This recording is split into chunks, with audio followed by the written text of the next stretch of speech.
베드로전서 1장 13절에서 25절까지 우리 한 목소리로 함께 봉독합니다. 그러므로 너희 마음의 허리를 동이고 근신하여 예수 그리스도께서 나타나실 때에 너희에게 가져다 주실 은혜를 온전히 바랄지어다. 너희가 순종하는 자식처럼 전에 알지 못할 때에 따르던 너희 사욕을 본받지 말고 오직 너희를 부르신 거룩한 이처럼 너희도 모든 행실에 거룩한 자가 되라. 기록되었으되 내가 거룩하니 너희도 거룩할지어다 하셨느니라. 외모로 보지 않고 각 사람의 행위대로 심판하시는 이를 너희가 아버지라 부른즉 너희가 나그네로 있을 때를 두려움으로 지내라. 너희가 알거니와 너희 조상이 물려준 헛된 행실에서 대속함을 받은 것은 은이나 금같이 없어질 것으로 된 것이 아니요 오직 흠없고 점없는 어린 양 같은 그리스도의 보배로운 피로 된 것이니라. 그는 창세전부터 미리 알린 바 되시니나 이 말세에 너희를 위하여 나타내신 바 되었으니 너희는 그를 죽은 자 가운데서 살리시고 영광을 주신 하나님을 그리스도로 말미암아 믿는 자니 너희 믿음과 소망이 하나님께 있게 하셨느니라. 너희가 진리를 순종함으로 너희 영혼을 깨끗하게 하여 거짓이 없이 형제를 사랑하게 이르렀으니 마음으로 뜨겁게 서로 사랑하라. 너희가 거듭난 것은 썩어질 씨로 된 것이 아니요 썩지 아니할 씨로 된 것이니 살아있고 항상 있는 하나님의 말씀으로 되었느니라. 그러므로 모든 육체는 풀과 같고 그 모든 영광은 풀의 꽃과 같으니 풀은 마르고 꽃은 떨어지되 오직 주의 말씀은 세세토록 있도다 하였으니 너희에게 전한 복음이 곧 이 말씀이니라. 아멘. 할렐루야. 하나님의 은혜가 오늘 새벽에 하루의 첫 시간을 주 앞에 드리는 우리 믿음의 가족들에게 함께 하시기를 예수님의 이름으로 축원합니다. 오늘 말씀에서는 이 베드로는 이 거룩한 삶을 우리에게 말씀을 합니다. 자녀가 부모를 닮는 것이 당연합니다. 닮지 않으면 어떻게 보면 자녀가 아니죠. 베드로전서 1장 오늘 말씀 15절에 보면은 오직 너희를 부르신 거룩한 이처럼 너희도 모든 행실에 거룩한 자가 되라라고 말씀을 합니다. 하나님이 거룩하시다는 것이죠. 우리를 부르신 분이 거룩한 것처럼 그러면은 우리도 그를 따라서 모든 행실에 거룩한 자가 되어야 된다라고 말씀을 합니다. 하나님의 자녀가 되었다는 것은 죽은 소망을 가진 이들과 같지 않다는 겁니다. 자신이 산 소망을 가지고 영광의 길을 가는 사람이 되었다는 것이죠. 그렇다면 우리가 이런 새로운 삶을 시작했다고 한다면은 이제 그 길을 힘을 다하여서 가야 되지 않겠습니까? 그 길이 무엇인가? 바로 거룩한 자다라고 말씀을 합니다. 우리는 과연 무엇을 생각하며 살고 있는가? 또 무엇을 걱정하며 살고 있는가? 이 거듭난 신앙인은 이 거룩한 삶, 또 거룩하지 못한 나의 모습으로 인하여서 늘 걱정하고 또 이 거룩함을 추구하며 살아가야 됩니다. 마음이 거룩해야 되죠. 이 거룩은 무엇인가 보면은 죄로부터 분리되는 겁니다. 또한 거룩은 죄로부터 분리됨과 동시에 하나님의 선을 향하여서 더욱더 헌신하며 나가는 것이죠. 이것을 위해서 우리가 마음부터 점검하고 우리의 안을 들여다보고 늘 성령님께 우리의 삶이 거룩해지도록 구하고 또 우리가 도전하는 그러한 삶을 살아야 합니다. 나는 죄를 미워하고 선을 사랑하고 있는가? 이 베드로는 성도가 마음을 어디에 두어야 하는가 이것에 대해서 말씀을 합니다. 선택된 백성, 곧 하나님의 백성으로서 우리는 나그네의 삶을 살아간다고 말씀을 했습니다. 그래서 13절에 보면은 그러므로 너희의 마음의 허리를 동이고 근신하여 예수 그리스도께서 나타나실 때에 너희에게 가져다 주실 은혜를 온전히 바랄지어다 라고 말씀을 합니다.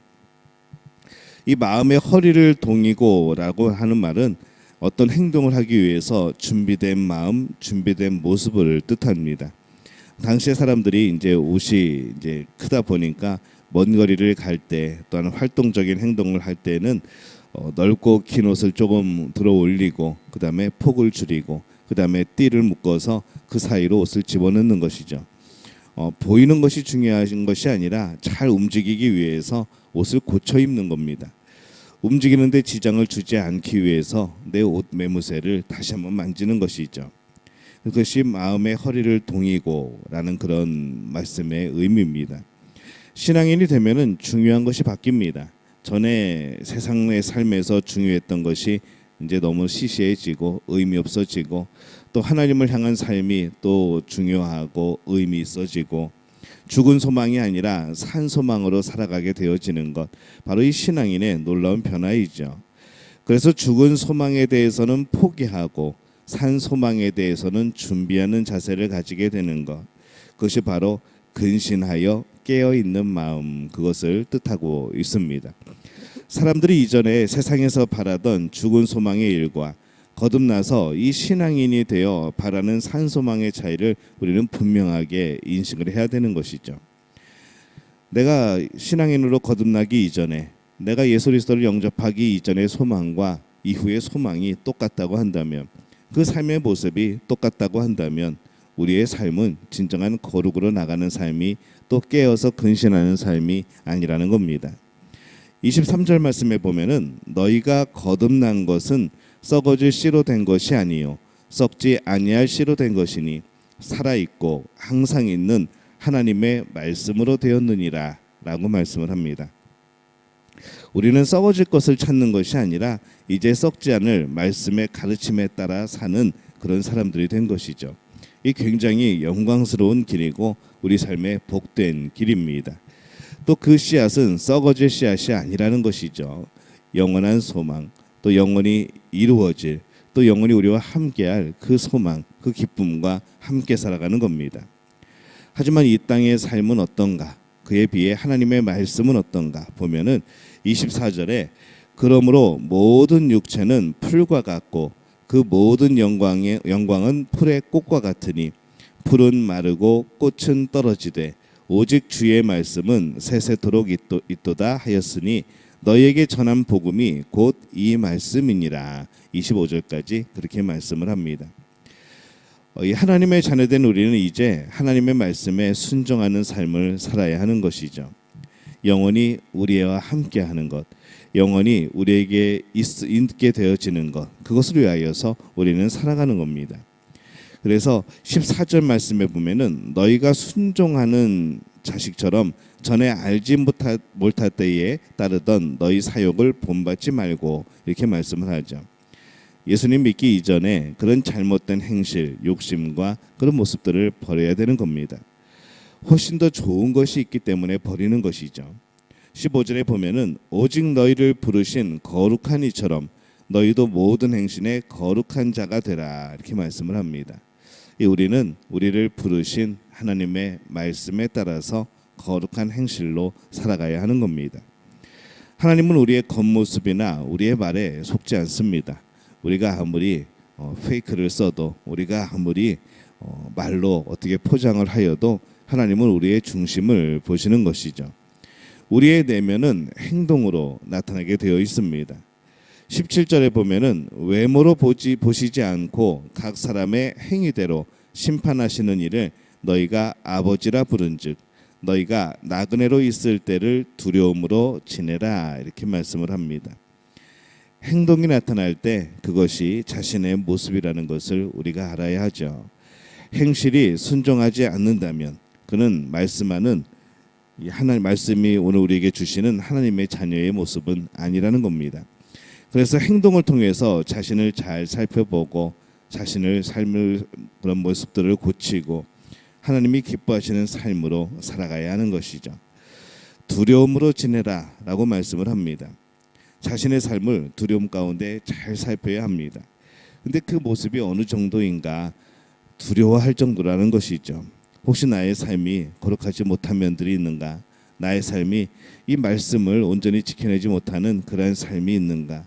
나의 삶 속에 어떤 죄된 모습들이 남아 있는가? 이것을 두려움으로 또 이것을 보는 겁니다. 18절부터 21절은 17절을 뒤에 이어지는 그러한 구절입니다. 전체가 한 문장으로 볼 수도 있는 것이죠. 그래서 우리가 이 두려워하면서 내 자신의 행실을 살펴야 되는 근거가 무엇인가, 그 이유가 무엇인가 이렇게 말씀을 합니다. 우리가 거룩하지 못한 행동을 하는 이유는 많습니다.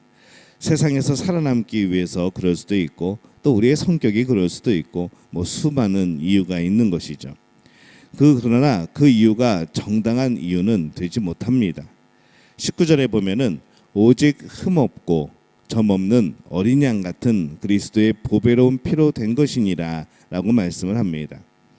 예수님은 우리를 위해서 피 흘리시면서 우리의 구원을 위해 일하셨는데, 우리가 다른 것을 하면서 거룩하지 못한 이유를 말할 수 없다는 것이죠. 예수 그리스도의 십자가 앞에서는, 하나님의 그 사랑 앞에서는 우리의 모든 이유와 우리의 모든 상황들이 사실은 핑계가 되지 못합니다. 세상에서 은을 버는 일이든 금처럼 귀히 여기는 일이든 그것은 하나님보다 더 중요할 수 없다는 것이죠. 세상에서 귀한 은과 금이라고 할지라도 결국 그것은 사라지는 겁니다. 우리가 살아야 할 말씀의 순종이라는 거룩한 삶만이 영원한 겁니다. 오늘 말씀의 21절에 보면은 너희는 그를 죽은 자 가운데서 살리시고 영광을 주신 하나님을 그리스도로 말미암아 믿는 자니 너희 믿음과 소망이 하나님께 있게 하셨느니라, 이렇게 말씀을 합니다. 우리의 소망은 예수 그리스도에게 있습니다. 우리의 소망은 하나님께 있습니다. 그래서 오직 하나님과 하나님의 말씀에 우리의 믿음과 소망을 두어야 하는 것이죠. 하나님의 자녀로서 마땅히 우리가 거룩한 삶을 살아야 된다, 오늘 말씀을 드리고 있습니다. 세상에 마음 뺏기지 말고 세상의 즐거움에 우리의 삶을 던지지 말고 깨어 있어서 언제든 이 거룩한 행실을 좋아하고 또 그것을 따라가는 복된 우리 믿음 가족 되시기를 바랍니다. 거짓을 미워하고 또 진리를 뜨겁게 사랑하는 것, 진리가 아닌 모든 것을 미워하고 말씀이 가르치는 모든 것을 사랑하여 따르는 것, 이것이 바로 거룩한 길을 가는 그런 삶의 모습인 줄로 믿습니다. 바라기를 오늘 믿음의 가족들이 이 삶을 살아가게 되어지시기를 예수님의 이름으로 축원합니다.